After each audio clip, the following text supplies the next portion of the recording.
आप सभी को मेरा नमस्कार। आज मैं आपको बताने जा रहा हूँ कि जब भी हम कोई नई जीवन बीमा पॉलिसी खरीदते हैं तो उसमें किस किस तरह की जानकारी देनी होती है और कौन कौन से कागजात जमा किए जाते हैं। सबसे पहले तो आपको पॉलिसी कराने के लिए आपका आधार कार्ड देना होगा, आपका पैन कार्ड देना होगा और आपकी बैंक डिटेल्स देनी होगी। जब ये तीनों चीज़ें दे देते हैं तो जो छोटी पॉलिसियाँ होती हैं, लगभग 15 लाख 20 लाख रुपए के बजट के अंदर की सम एश्योर्ड की पॉलिसी होती है, वो लगभग सारी पॉलिसियाँ इन्हीं डॉक्यूमेंट्स के आधार पर हो जाती हैं। लेकिन जब हम किसी बड़ी पॉलिसी के लिए जाते हैं, यानी कि 25 लाख 50 लाख 1 करोड़ 5 करोड़ या 50 करोड़, तो ऐसी पॉलिसियों के अंदर आपके 3 साल के इनकम प्रूफ के कागजात को भी लगाना पड़ता है, जैसे कि 3 साल की ITR कॉपी। इसके अलावा आपका मेडिकल चेकअप्स भी होता है। वैसे तो 8 लाख सम एश्योर्ड के बाद भी छोटा सा मेडिकल चेकअप होता है, FMR, वो हम जनरली डॉक्टर से मिलके और अपनी डिटेल्स बता के कर सकते हैं। लेकिन जो बड़े बीमे होते हैं उसके अंदर मशीनों में दौड़ाना भी पड़ता है, उसमें ब्लड सैंपलिंग की जाती है, उसमें फास्टिंग के साथ रहना पड़ता है। तो ये सब ज़रूरतें पड़ती हैं बड़े बीमों की। जब आप ये डॉक्यूमेंट दे देते हैं तो आजकल तो आनंदा से बिल्कुल सिंपल तरीके से पॉलिसी बन जाती है।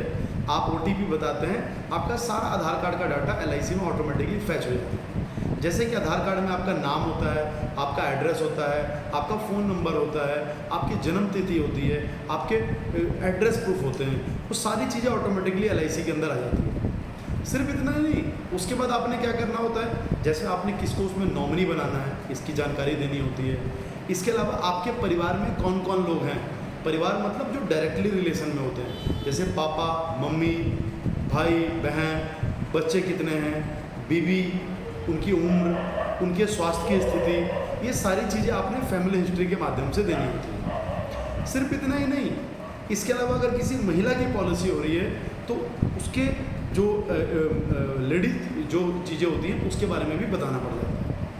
सिर्फ इतना ही नहीं, उसके अंदर आपको अपनी हाइट, आपकी उचित वेट, आपके स्वास्थ्य के बारे में सारी जानकारी ठीक ढंग से भरना होता है। इसके अलावा प्रपोजल फॉर्म में लगभग 3 से 4 जगह साइन करने होते हैं, जो मैनुअल प्रपोजल फॉर्म भरा जाता है। लेकिन अगर आप आनंदा के माध्यम से कर रहे हैं, यानी कि ऑनलाइन माध्यम से, तो उसके अंदर 3 से 4 जगह OTP देना पड़ता है। तो जो काम हमें मैनुअली करना पड़ता है वो साइन वाला काम सारा OTP के माध्यम से हो जाता है। इसके बाद जब सारा प्रोसेस कंप्लीट हो जाएगा तो एक लिंक जाएगा LIC की तरफ से आपके मोबाइल पे और आपकी मेल ID पे। आपने वहाँ पे बटन दबा के लिंक पे क्लिक करके ऑनलाइन पेमेंट कर देनी है।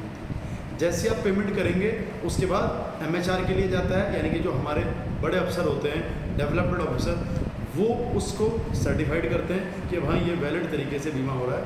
और जैसे ही वो अपनी MHR रिपोर्ट दे देते हैं तो जो छोटे केसेस होते हैं, लगभग 5 लाख तक के बीमे होते हैं, जिसमें ज़्यादा कोई रिक्वायरमेंट नहीं होती, वो तो ऑटोमेटिकली पॉलिसी नंबर लग जाता है और इमीडिएट बेसिस पे आपके मोबाइल पे SMS आ जाता है। लेकिन जिन केसेस में मेडिकल कराना पड़ता है या कोई और छोटी मोटी रिक्वायरमेंट रह जाती है, फिर उसको ऑनलाइन प्रोसेस के माध्यम से आगे जाके हमें पास कराना पड़ता है, जिसमें आप मेरे जैसे एजेंट की ज़रूरत पड़ती है और वो पूरा मेहनत करके उस काम को करके देते हैं।